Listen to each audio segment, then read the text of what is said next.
अब हम पुरुषोत्तम मास महात्म्य के 18वें अध्याय को सुनते हैं। इस अध्याय में भगवान का सुदेव को अमोघ वर देना तथा धनु मुनि की कथा को कहने का वर्णन किया गया है। बोलो श्री कृष्ण भगवान की जय। नारद जी बोले, हे तपोनिधे, फिर दृढ़ धनवा राजा से वाल्मीकि जी ने क्या कहा वह मुझे सुनाइए। नारद जी के ऐसे वचन सुन नारायण बोले, राजा दृढ़ धनवा अपने पूर्व जन्म का वृत्तांत सुनकर आश्चर्य से मुनि श्रेष्ठ वाल्मीकि जी से फिर पूछने लगे, हे ब्राह्मण, आपके सुंदर वचनामृत का बार बार पान कर मैं तृप्त नहीं हो पा रहा हूँ, अतः और इसके बाद का हाल सुनाइए। वाल्मीकि जी बोले, हे पृथ्वीपते, उस ब्राह्मण के ऐसे विलाप से दसों दिशाओं को गुंजायमान करते हुए असमय में होने वाले मेघ गिर आए। उसके साथ ही पर्वतों को कँपाने वाली तथा शरीर को स्पर्श करने वाली तीक्ष्ण वायु चली और अत्यंत कड़कड़ाती आवाज़ से बिजली चमकी। वह मेघ शब्द सब दिशाओं में फैल गया।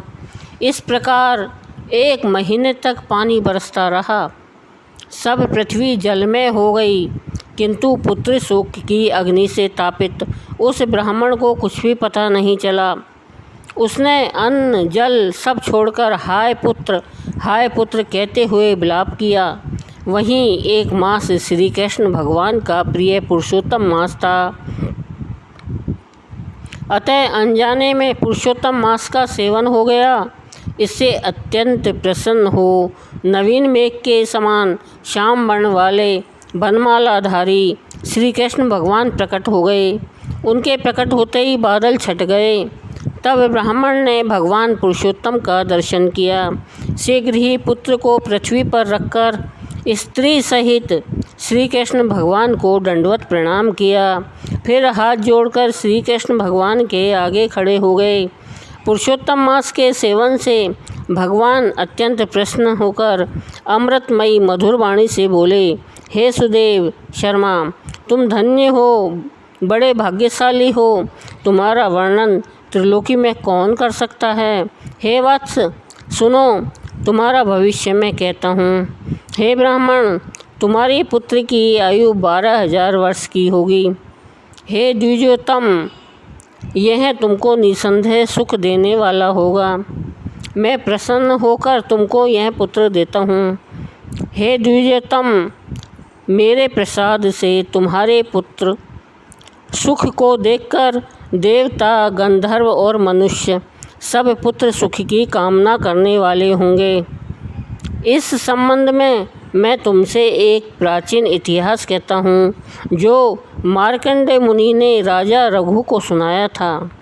पहले कोई महामना धनु नाम के मुनीश्वर थे, जो पुत्र रूपी मानसिक चिंता से संतृप्त होकर महादुखित थे। तब उन्होंने अमर पुत्र होने की इच्छा से महाघोर तप किया।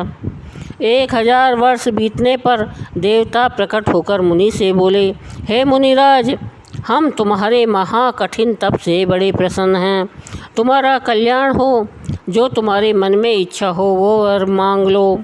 श्री नारायण बोले, इस प्रकार देवताओं के अमृतमय वचन सुनकर मुनि तृप्त हो गए।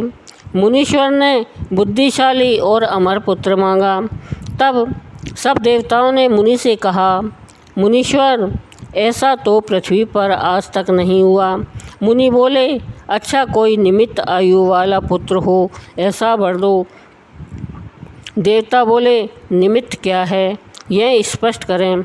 तब मुनि बोले, यह महापर्वत जब तक रहे तब तक की आयु वाला पुत्र दीजिए। तथास्तु ऐसा कह इंद्र सहित सब देवता स्वर्ग को चले गए। धनु मुनि के थोड़े ही समय में वैसा ही पुत्र हुआ। वह पुत्र चंद्रमा के समान दिन प्रतिदिन बढ़ने लगा। 16 वर्ष का होने पर मुनीश्वर ने उससे कहा, हे वत्स, कभी भी मुनियों का अनादर न करना। ऐसा उपदेश पाकर भी उसने मुनियों का अपमान किया। इस प्रकार निमित्त आयु के बल पर उत्पन्न हो वह ब्राह्मणों को सताने लगा। एक समय अत्यंत क्रोधी महिष नाम के मुनि श्रेष्ठ शालिग्राम का पूजन कर रहे थे। तब उसने शीघ्र ही शालिग्राम को उठाकर चंचलता से हंसते हुए जल से पूर्ण कुएं में डाल दिए। तब दूसरे प्रलय काल के रुद्र की भांति क्रोध कर महिष मुनि ने उस पुत्र को श्राप दिया कि तू अभी मर जा। जब वह मरा नहीं तब अपने मन में ध्यान किया कि क्या कारण है जो यह मरा नहीं। अरे देवताओं ने धनु पुत्र को निमित्त आयु का बनाया है। अतः महिष मुनि ने लंबी श्वास छोड़ी। उस श्वास से करोड़ों भैंसे उत्पन्न हुए और उन्होंने अपनी सींगों से पर्वत के खंड खंड कर दिए। तब मुनि का मदोन्मत्त वह पुत्र मर गया। धनु शर्मा ब्राह्मण ने अनेक प्रकार विलाप करते हुए मृत पुत्र को उठाया और पुत्र दुख से अत्यंत पीड़ित हो चिता बनाकर अग्नि में प्रवेश किया। इस प्रकार हठ से पुत्र प्राप्त करने वाले मनुष्य किसी प्रकार सुख नहीं पाते। हे तपोधन, गरुड़ जी ने तुमको यह पुत्र दिया है। इससे आज तुम लोक में प्रशंसनीय पुत्रवान होंगे। हे अनग, पुरुषोत्तम मास के माध्यम से प्रसन्न होकर मैंने तुम्हारा यह पुत्र चिरंजीवी किया है। अतः यह तुमको सुख देने वाला होगा।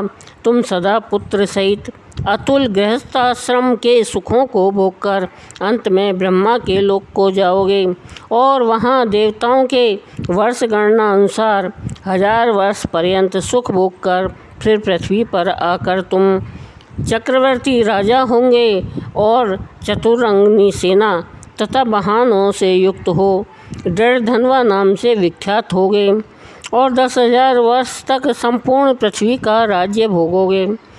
इंद्र के पद से अधिक अखंड बल व ऐश्वर्य होगा और यह तुम्हारी अर्धांगिनी गौतमी पटरानी होगी।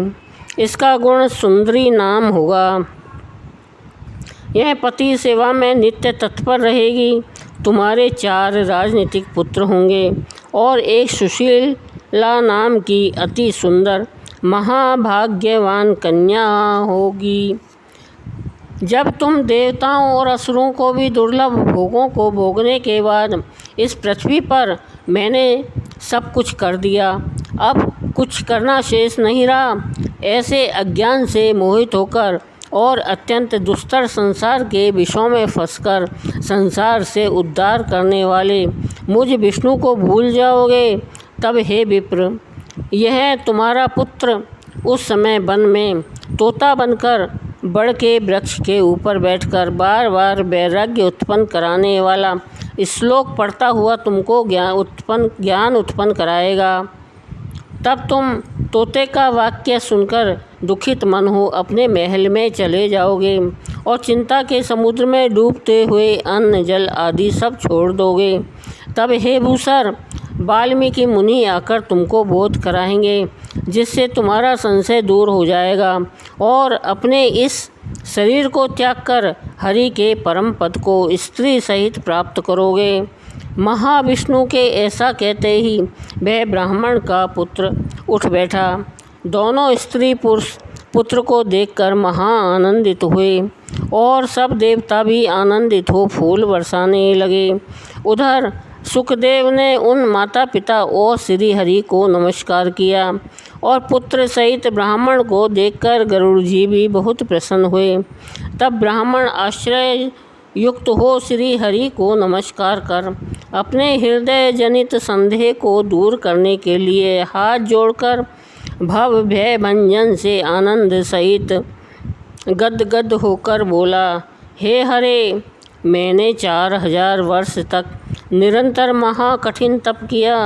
वहाँ प्रकट होकर आपने मुझसे कठोर वचन कहे कि हे वत्स, तेरे भाग्य में पुत्र नहीं है, तो अब उन वचनों के उल्लंघन करने और मेरे मरे हुए पुत्र को जीवित करने का कारण कहिए। बोलो पुरुषोत्तम भगवान की जय।